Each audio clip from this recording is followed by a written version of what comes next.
Okay, let's settle in.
Hello, my friends.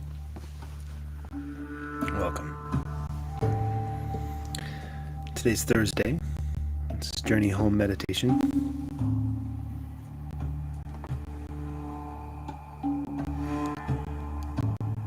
And I am happy to be here today.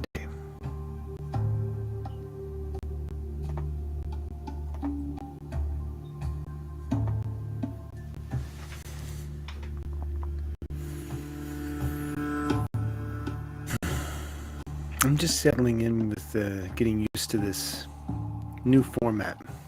So it's been a little choppy for me. Doesn't flow quite as much yet, but that's okay. It's like with all new things, when we learn them, we can get frustrated and quit and walk away. Or we can have some patience with ourselves and understand that this is all part of the process, right? And processes are important, I think. At least for me, they are, because it's like a transition from one thing to the next.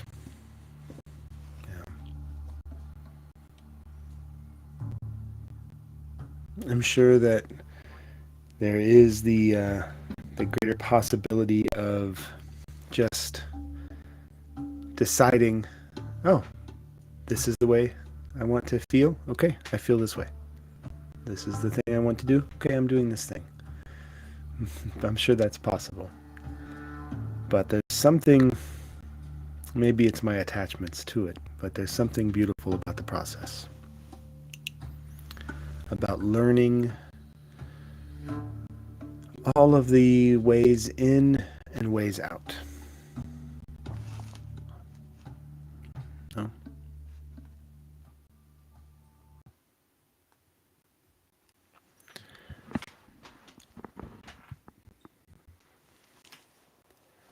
It's almost like it's part of some treasure hunt. Did you ever go on treasure hunts? Especially as a kid, something that they people do for children, at least where I grew up. That was always a fun way to spend a party, a birthday party or something, was somebody would devise a treasure hunt and you'd get maps and clues along the way. And if you work together, sorting out the riddles and the clues, following the map, eventually you'd get to the treasure. And the treasure was always beautiful, but I don't really remember what any of the treasures were. you know. But I do remember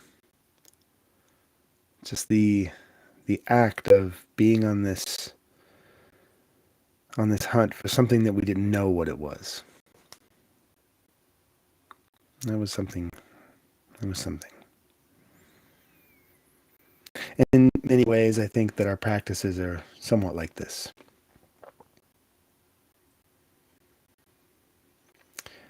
I think especially so, or more so, if you aren't. No, let's reframe.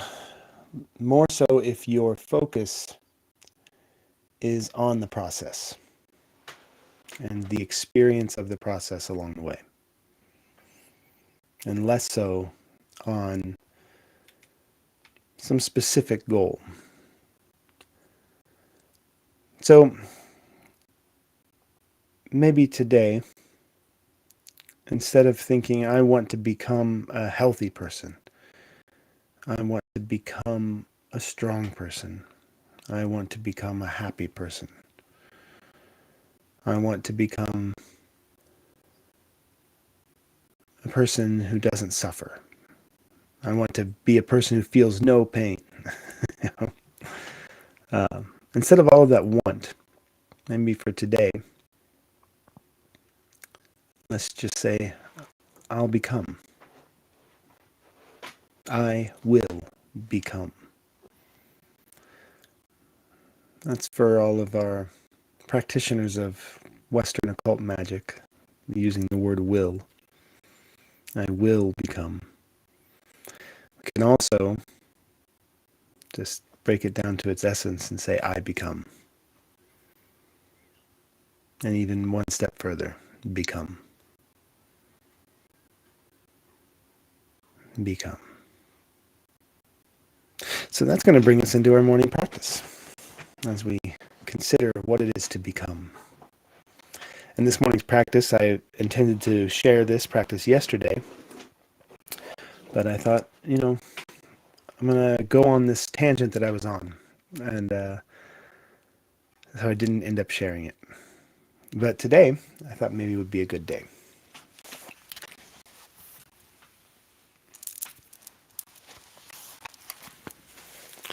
So, I'm sure that you've all seen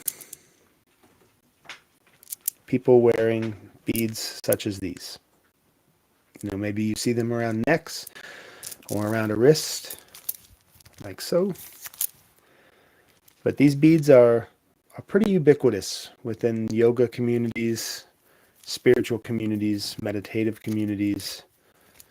And there's a reason for it. They are beautiful, yes, and they lend a beautiful aesthetic.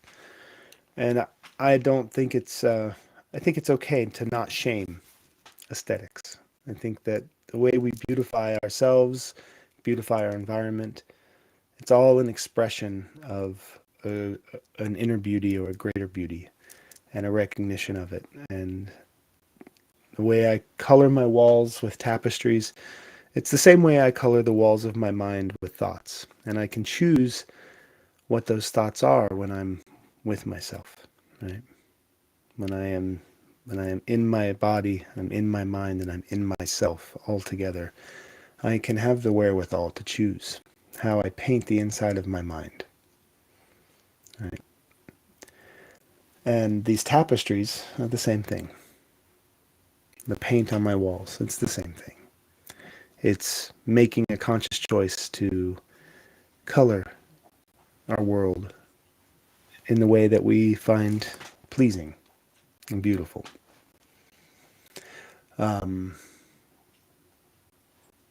Of course, there's always room to investigate or explore the attachments that are there. There's always room for that. But I don't want to spend time being too thoughtful, too judgmental over these things, right? So, the mala, right? The Rudrashka. There it is. So, the practice that you can use with the mala is called a japa. Right? It's a form of meditation. It's a meditative practice of repetition of a mantra with use of something like this to keep the mind and body together focused on the mantra. And there's standard for these larger malas is 108 beads. And this number you're going to see if you are new to these practices, you're going to see this number pop up a lot. If you've been doing these practices a long time, then you're familiar with the number. Okay? But the number essentially, you're going to find different explanations. You're going to find people that will explain it astronomically through the distance between the diameter of the earth and the diameter of the sun, and the distance between the sun and the earth and the sun and the earth and the moon. And I don't know. I didn't grow up in an astrological cosmology, nor did I grow up in an astronomical teachings. I didn't have those teachings growing up. It wasn't something they taught really a lot of in our schools, and so I don't really understand or know where the truths are there. But some of the other explanations are that we have 108 points, or 112 points, really, in our body that are called chakras. And where many of us are familiar with the chakras of the spine, and these are the generators of energy and flow. And in some practices called chi, in some practices called prana. But there's 112 of them throughout the body, 112 of these specific points. 4 of them are chakras that you have no control over. Okay. And then I've heard that there are some cultures, some understandings consider there to be 2 more chakras that are outside of our bodies that we also don't have control over. But it comes down to there's 108 points in the body that we can participate in the energetic flow with. And so when we say prayers, we want to chant the names or the mantra for each of our chakras to bring wholeness and health to our whole body. And when we do this, we're bringing wholeness and health to the whole body of existence. We are now a healthy cell in the organism of existence. I'm sure you could probably find more explanations for this, and it's okay. I don't require too much explanation. I think it's good to have knowledge, but we mistake knowledge and information. And we can find information that tells us pretty much anything, anytime. But knowledge comes from experience. Yeah. So the knowledge that I gain about a practice comes from my experience of the practice and how it affects me. I personally really love japa meditation. I really love working with the beads. Part of it is the aesthetics of the beads. They are beautiful, right? These gorgeous rounded beads made by the hand of a craftsman. You know, this person who she spent her time smoothing and sanding each of these little wooden pearls, stringing them onto a string, knotting between each of them so that when I sit to do my prayers, they move easier independently of one another. This is a beautiful mala. And that's a beautiful lineage that this mala has. So the practice, 108. This is called the guru bead. This is the one that is clearly different than all the others. And this is our starting point. Now, in the practice I was trained in, or taught, or handed down information and gained experience in, is through the Hare Krishna ISKCON temple. And I was taught to use my third finger and my thumb and to spin the bead as I chant Hare Krishna, Krishna Krishna, Hare Hare, Hare Ram, Ram Ram, Hare Hare. That's one recitation. Move to the next bead. Hare Krishna, Krishna Krishna, Hare Hare, Hare Ram, Ram Ram, Hare Hare. Next bead. Hare Krishna, Krishna Krishna, Hare Hare, Hare Ram, Ram Hare Hare. Hare Krishna, Krishna Krishna, Hare Hare, Hare Ram, Ram Ram, Hare Hare. Hare Krishna, Krishna Krishna, Hare Hare, Hare Ram, Ram Ram, Hare Hare. Hare Krishna, Krishna Krishna, Hare Hare, Hare Ram, Ram Ram, Hare Hare.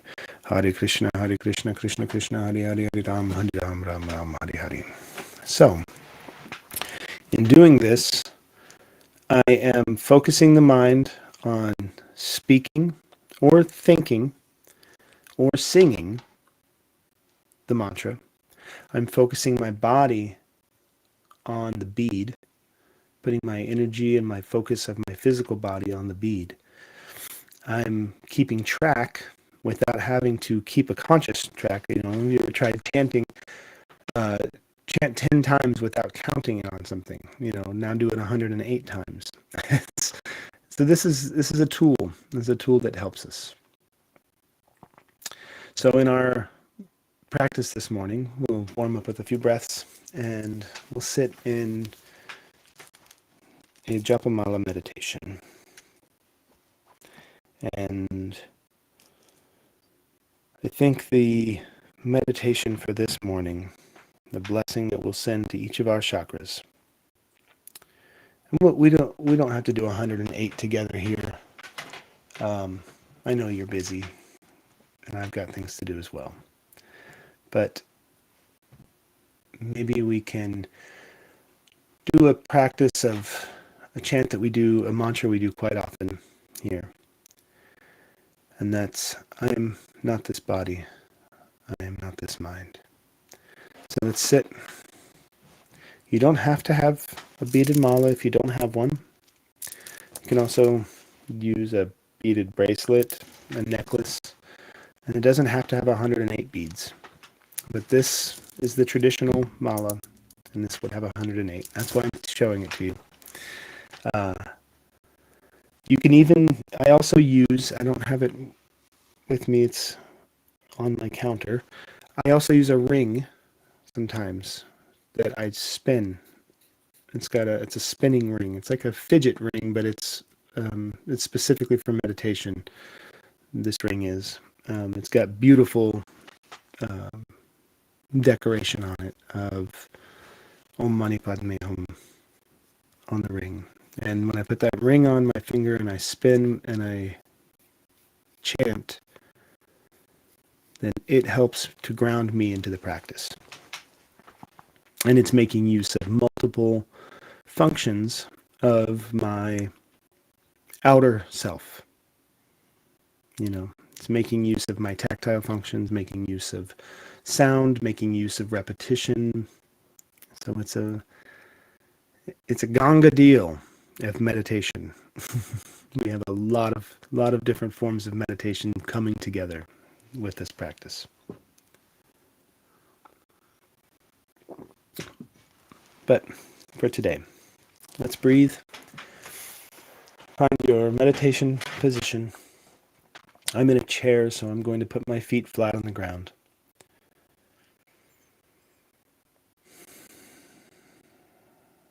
I'm going to sit on my sits bone so that my spine can stack and be straight and balanced. I'm relaxing my face. Give yourself a stretch if you need to. Relaxing my shoulders, my arms, my torso, lower back, abdominals. Relaxing my hips, thighs, knees, calves, ankles, feet. I'm going to clench my toes for just a second and spread them open.